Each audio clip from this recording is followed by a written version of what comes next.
environment, protecting our economy, protecting the things we love.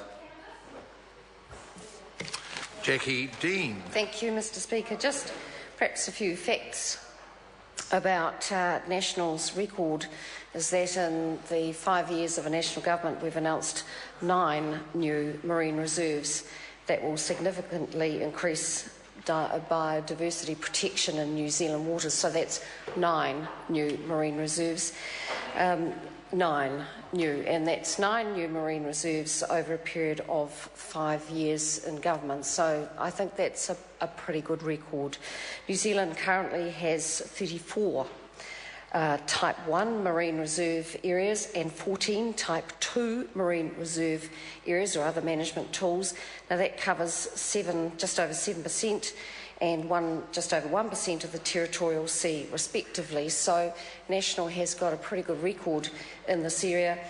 And approximately 9.5% of New Zealand's territorial sea will be protected by marine reserves once the 3 new Subantarctic island marine reserves are gazetted, and those are the 3 marine reserves that are contained in this bill. Just perhaps a reference to the previous speaker's minority report which they put into this bill, where they talk about 0.41% being covered by marine reserves.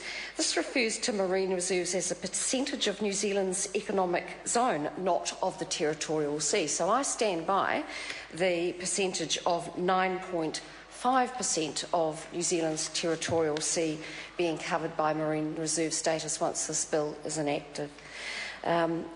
That member is also absolutely correct. National has a proud history of marine protection. So in 1971, we passed the original Marine Reserves Act, established the first marine reserve, and that was at Lee in 1975. And incidentally, Lee was one of the very first no-take reserves in the world. So I stand by National's proud record, and I stand by the record of the Honourable Nick Smith in his sponsorship of this bill. The proposal for the marine reserves is the result of a pretty extensive and collaborative stakeholder forum with a lot of input from iwi, from industry representatives, scientific conservation groups, and also the wider public. That kind of consultation and collaborative consultation is one of the hallmarks of this national government. It has been undertaken in a number of other forums, and it is proving to be very successful, as indeed it is with this Marine Protection Bill. And so just for a little bit of background, while the 3 island groups contained in the bill have protected land area status, the territorial waters around them are not currently protected in marine protected status. So they don't have that status as it applies to the land.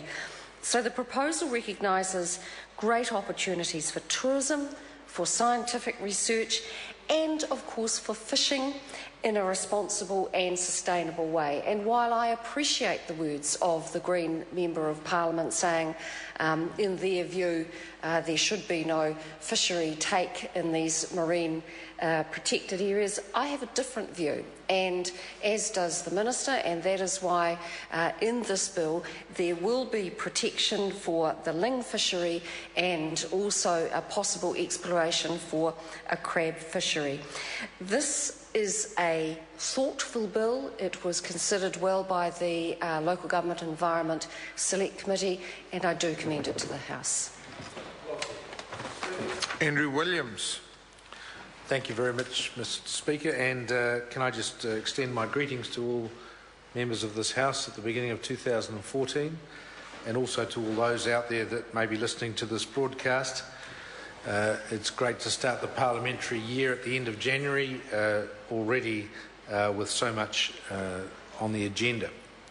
Mr. Speaker, this is a very interesting bill, the Subantarctic Marine Reserves Bill. I've had the great pleasure in the last couple of weeks to be down what you would say as close as you can possibly get on mainland New Zealand to this area, visiting Stewart Island and Fiordland and Queenstown. And going down there, and when you see what has been done in terms of the... No, I'm not going to stand in Southland, no.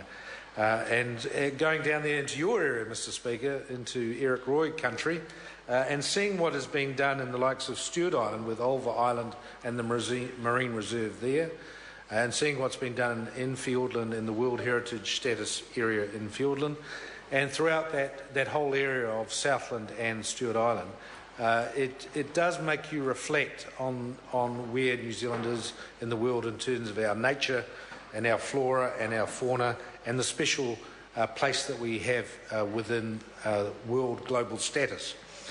This Subantarctic Islands Marine Reserves Bill is an extra addition to that, in that they are some 860 kilometres southwest of the extent of this area of Stewart Island, and they are a special, again, a very special area of the great